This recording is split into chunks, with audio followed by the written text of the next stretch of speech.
Welcome to my channel creative Tapati. আশা করি আমার প্রত্যেকটা ছাত্রছাত্রী খুব ভালো আছো।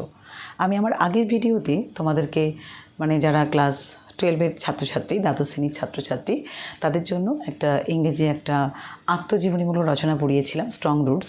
তার পুরো অংশটা আমি গতবারে আলোচনা করিনি, তো আজকের আমি এই ভিডিওতে বাদবাকি অংশটা নিয়ে আলোচনা করব। তো যারা আমার প্রথম ভিডিওটা দেখোনি তারা প্লিজ দেখে নিও, তাহলে এই ভিডিওটা তোমাদের কাছে অনেকটা সুবিধা হয়ে যাবে। আর যদি কোনো ভুল ত্রুটি হয় তোমরা মার্জনা করো, কারণ ভুল মাত্রই হয়। এই যে আমি শিক্ষিকা বলে যে আমার মনে কোনো ভুল হবে না তা নয়, কিন্তু হয়তো পড়ানোর ক্ষেত্রে যদি কোনো কিছু মিস্টেক থাকে, ভুল থাকে, তো তোমরা প্লিজ একটু আমাকে ক্ষমা করে দিও। তো চলো শুরু করি আজকের ভিডিওটা। দেখো পড়ছি আমি, কি বলছে। The Shiva temple, which made Rameswaram so famous to pilgrims, was about a 10-minute walk from our house.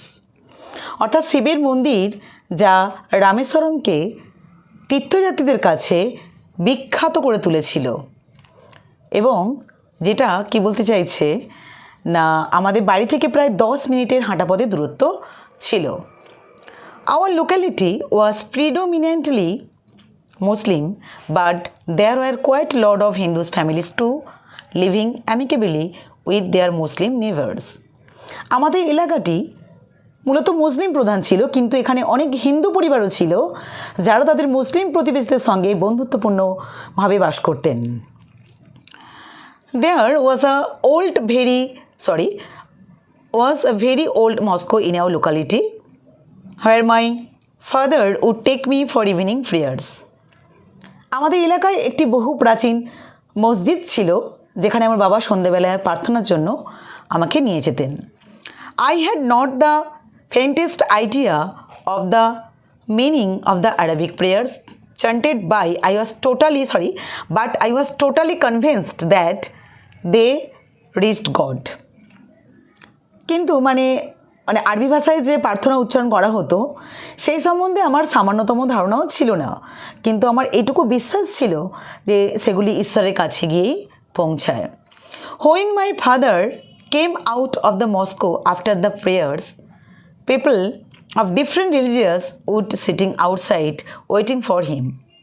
অর্থাৎ আমার বাবা যখন প্রার্থনা যখন হয়ে যেত, প্রার্থনার পর যখন মসজিদ থেকে বাইরে আসতেন, তখন বিভিন্ন ধর্মের মানুষ, different religions would keep be sitting outside. বিভিন্ন ধর্মের মানুষেরা কি করতো না, অপেক্ষা করতো, বাইরে বসে থাকতেন, তারা অপেক্ষা করে বাইরে বসে থাকতেন। Many of them offered bowls of water to my father, who would dip his fingertips in them and say prayer. অর্থাৎ তাদের মধ্যে অনেকেই আমার বাবা অর্থাৎ APJ আব্দুল কালামের বাবার কথা বলা হচ্ছে, ওনার কাছে জলের পাত্র তুলে ধরতেন আর তিনি সেগুলো তার আঙুলের ডগায়, অর্থাৎ APJ আব্দুল কালামের বাবা তার কী করতো না, আঙুলের ডগা ডুবিয়ে প্রার্থনা উচ্চারণ করতো। দিস ওয়াটার এই যে জলটা, this water was then carried home for invalids. অর্থাৎ এই জল যারা অসুস্থ তাদের জন্য বাড়ি নিয়ে যাওয়া হতো, তাদের পরিবারের লোকেরা নিয়ে যেতেন।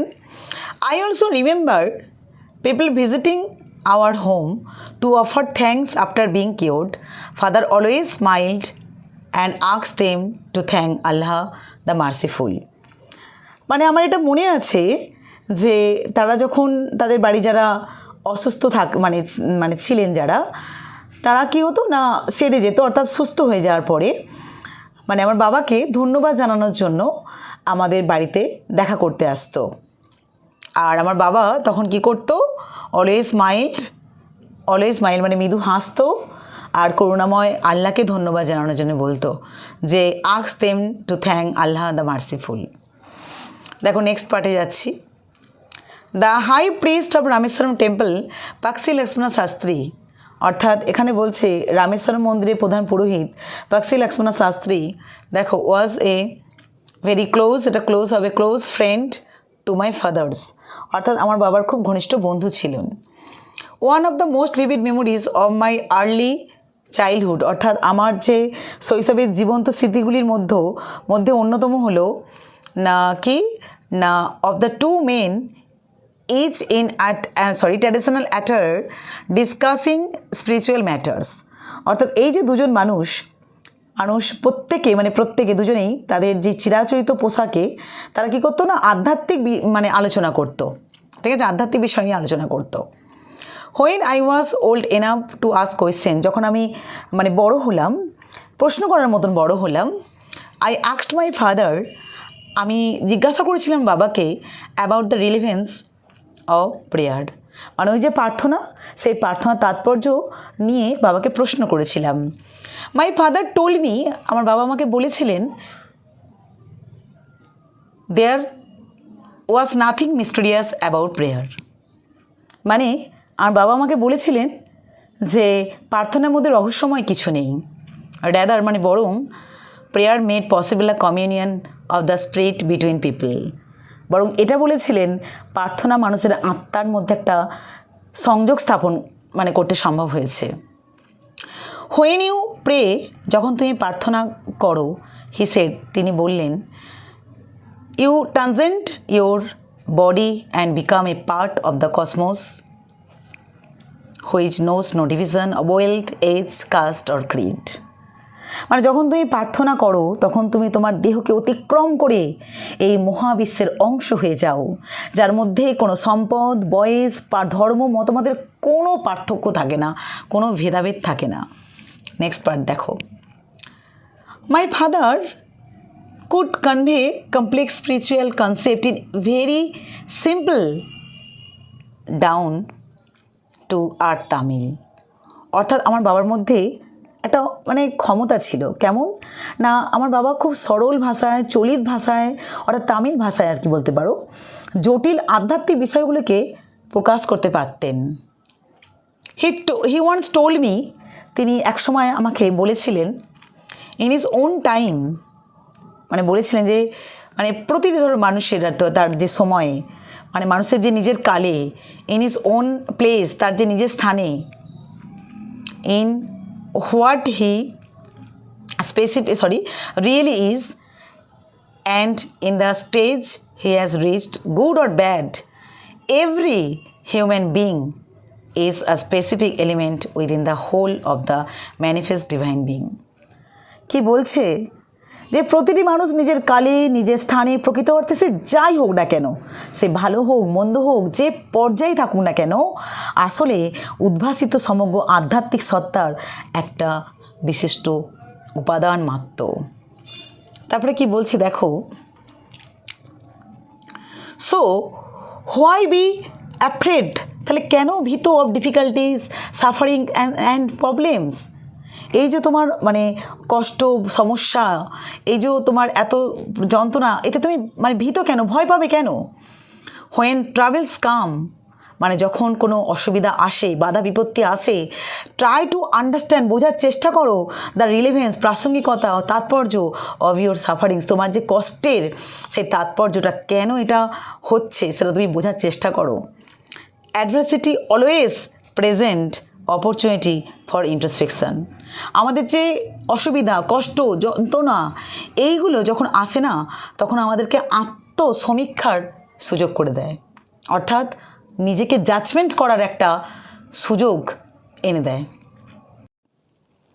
তারপরে দেখো, why don't you say this to the people who come to you for help and advice, I asked my father, আমি আমার বাবার কাছে জানতে চাইলাম, আপনার কাছে যারা সাহায্য পরামর্শের জন্য আসে তাদেরকে আপনি এইসব কথা বলেন না কেন? Why don't you say this, কেন আপনি বলেন না? He put his hands on my, কি বলছে, on my shoulders and looked straight into my eyes, আমার বাবা আমার কাঁধের উপরে হাত দুটো রেখে সোজা আমার চোখের দিকে তাকিয়ে রইলেন। For quite some time he said nothing, বেশ কিছুক্ষণ কিছুই বললেন না, অ্যাজ যেন ইফ হি ওয়াজ জাজিং my capacity to comprehend his words. এবং তিনি যেন তার কথা বুঝতে পারার মতন ক্ষমতা আমার আছে কি না তা বিচার করছিলেন। Then he answered in a low, deep voice. তারপরে তিনি নিচু স্বরে গভীরতার সঙ্গে তিনি উত্তর দিলেন। His answer filled me with a strange energy and enthusiasm. মানে তার উত্তর আমাকে এক অদ্ভুত প্রাণশক্তি এবং উত্তেজনায় ভরিয়ে দিল।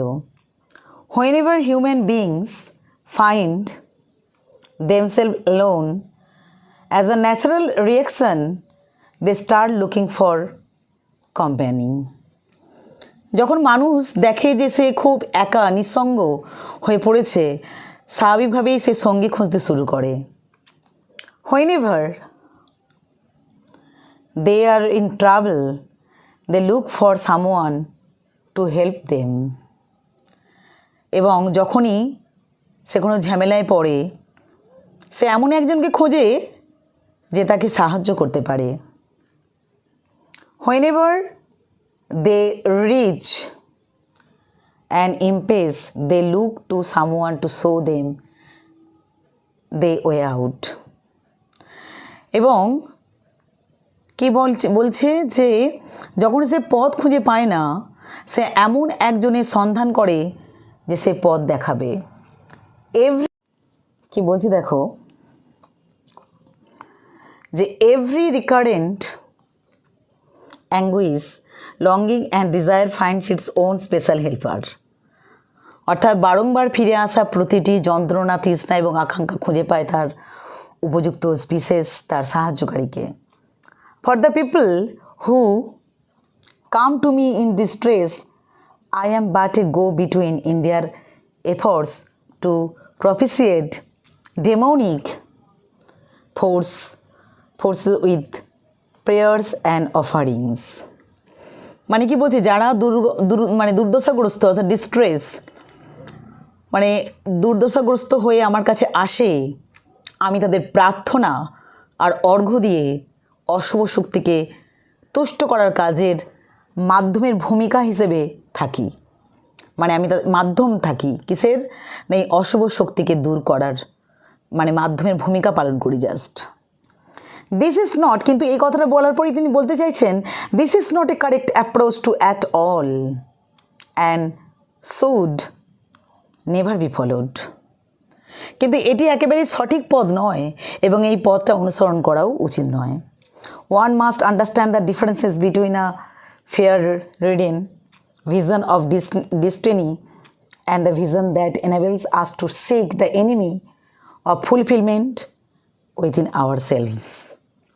কি বলছে বুঝতে পেরেছো, যে one must understand the differences between a fear-ridden vision of destiny and the vision that enables us to seek the enemy of কি বলেছে না of fulfillment within ourselves.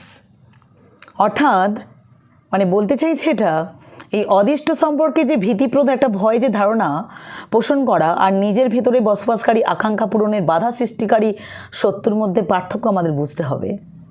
কি বললো বুঝতে পেরেছো, যে অদৃষ্ট সম্পর্কে যে একটা আমাদের ভীতি, ভয়, ধারণা পোষণ করা আর নিজের ভেতরের যে একটা যেটা রয়েছে আমাদের ভেতরের মধ্যে, যেটা আকাঙ্ক্ষা পূরণের যে বাধা থাকে, মাঝে মাঝে আমাদের যে ইচ্ছে করে, খুব আকাঙ্ক্ষা হয়, কিন্তু সেটা পূরণে বাধা সৃষ্টিকারী যে শত্রুর মধ্যে পার্থক্যটা আমাদেরকে বুঝতে হবে। ঠিক আছে, দেখো, I remember my father starting his day at 4 AM by reading the namaz before dawn.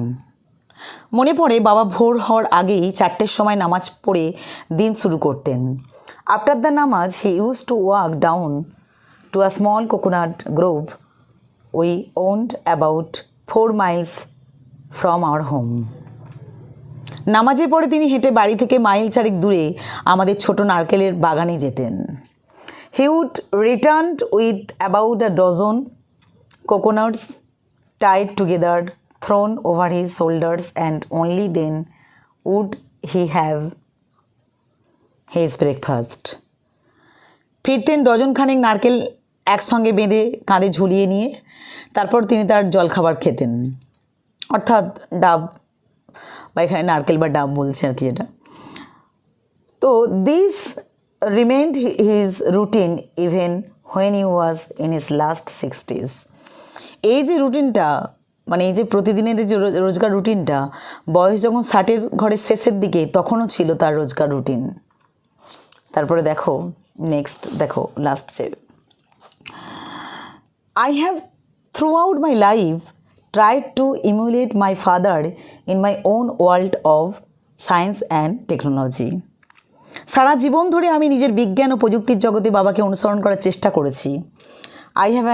I have দেখো endeavored to understand the fundamental truths revealed to me by my father and feel convinced that there exists a divine power that can lift one up from confusion, misery, melancholy and failure, and guide one to one's true place.